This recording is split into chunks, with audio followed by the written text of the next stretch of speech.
ஒரு சூப்பரான sweet recipe எப்படி பண்ணலான்னு பார்க்கலாம். நான் இன்றைக்கி ஒரு பேக்கெட் பார்லேஜி பிஸ்கெட் எடுத்திருக்கேன். இதில் பார்த்தீங்கன்னா ஒரு 12 பிஸ்கெட் இருக்கும். இப்போ நம்ம இதை ஓப்பன் பண்ணி வச்சிடலாம். இப்போ நம்ம எடுத்துருக்க பிஸ்கெட்டை எண்ணெயில் வந்து போட்டு பொரிச்சு எடுத்துக்கலாம். எண்ணெய் பார்த்தீங்கன்னா ஹீட் ஆகிட்ட பிறகு மிதமான தீயில வச்சு எடுத்து வச்சிருக்கக்கூடிய பிஸ்கெட்ஸ்லாம் உள்ளே சேர்த்துக்கலாம். மிதமான தீயிலேயே ஃபுல்லாக இருக்கட்டும். இந்த பிஸ்கெட் பார்த்தீங்கன்னா லைட்டாக கொஞ்சம் ப்ரௌன் கலரில் ஆகிற வரைக்கும் நம்ம பொரிச்சு எடுத்துக்கலாம். பிஸ்கெட் இந்த கலருக்கு வந்ததும் நம்ம இந்த எண்ணெயிலேருந்து இந்த பிஸ்கெட்லாம் தனியாக எடுத்து வச்சிடலாம். இப்போ இந்த எடுத்து வச்சிருக்கக்கூடிய பிஸ்கெட் நல்லா ஒரு 10 நிமிஷத்துக்கு ஆற வச்சிடலாம். இப்போ இது நல்லா ஆறிடுச்சு. இப்போ இதை ஒரு மிக்ஸி ஜாரில் சேர்த்து கூடவே ஒரு ஃப்ளேவருக்காக 3 ஏலக்காய் சேர்த்து நல்லா பேஸ்ட் மாதிரி அரைச்சிக்கலாம். இதில் நான் தண்ணிலாம் எதுவும் சேர்க்கல. பிஸ்கெட்டில் இருக்கக்கூடிய எண்ணெய் தான் அது. ஒரு பேனில் 1/4 கப் அளவுக்கு தண்ணி, 1/2 கப் அளவுக்கு சர்க்கரை சேர்த்துருக்கேன். இந்த சர்க்கரை நல்லா மெல்ட் ஆகிடணும். மெல்ட் ஆகி ஒரு கம்பி பதம் வர அளவுக்கு இது நல்லா கரையட்டும்.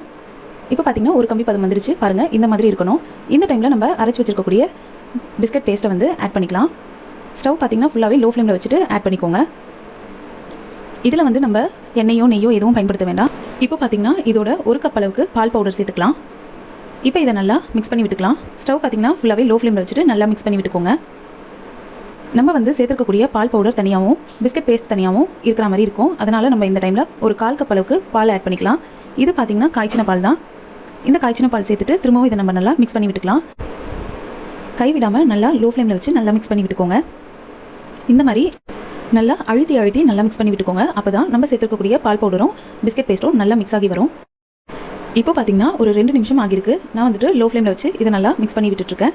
இன்னுமே இது நல்லா ஒட்டி வரணும். பாருங்கள், இந்த மாதிரி நல்லா பால் பவுடரும் பிஸ்கெட் பேஸ்ட்டும் நல்லா ஒன்றோட ஒன்று சேர்ந்துருக்கணும். இப்போ இது எல்லாமே ஒன்று சேர வர அளவுக்கு, அதாவது ஹல்வா பதத்துக்கு வர அளவுக்கு இது வரணும். இப்போ பார்த்தீங்கன்னா இது நல்லா ஒன்று சேர வந்துருச்சு பாருங்கள். இந்த கன்சிஸ்டன்சி வந்ததும் நீங்கள் ஸ்டவ் ஆஃப் பண்ணிவிட்டு இதை ஒரு பிளேட்க்கு மாற்றிக்கலாம். பிளேட்டில் பார்த்தீங்கன்னா கொஞ்சமாக எண்ணெய் அப்ளை பண்ணியிருக்கேன். அதுக்கப்புறம் நீங்கள் உங்களுக்கு வேண்டிய ஷேப்பில் இதை வந்து நீங்கள் ஷேப் பண்ணி விட்டுக்கலாம். இது வந்து சூடாக இருக்கும்போதே ஷேப் பண்ணிவிடுங்க. ஆறிடுச்சுன்னா கெட்டியாக ஆரம்பிச்சிடும். அதனால் ஓரளவுக்கு சூடாக இருக்கும்போதே இந்த மாதிரி உங்களுக்கு பிடிச்ச ஷேப்பில் நீங்கள் ஷேப் பண்ணி விட்டுக்கோங்க. இந்த மாதிரி ஷேப் பண்ணிட்ட பிறகு இதுக்கு மேலே உங்களுக்கு பிடிச்ச நட்ஸை கொஞ்சமாக கிரேட் பண்ணி சேர்த்துக்கோங்க. இப்போ இதை ஒன் டைம் நல்லா தட்டி விட்டுக்கலாம். இப்போ இது ஒரு மணி நேரம் நல்லா ஆறட்டும். இது வந்து வெளியிலேயே வச்சு ஆற வச்சுக்கோங்க. ஃப்ரிட்ஜிலாம் வைக்க வேண்டாம். இப்போ பார்த்தீங்கன்னா 1 மணி நேரம் ஆகிடுச்சு. நம்ம இதை கட் பண்ண ஸ்டார்ட் பண்ணலாம். அவ்வளோதான். பார்லேஜி பிஸ்கெட்டை வச்சோம், ஒரு கப் அளவுக்கு பால் பவுடர் வச்சோம். சூப்பரான டேஸ்டியான ஸ்வீட் ரெசிபி வந்து ஈஸியாக செஞ்சாச்சு.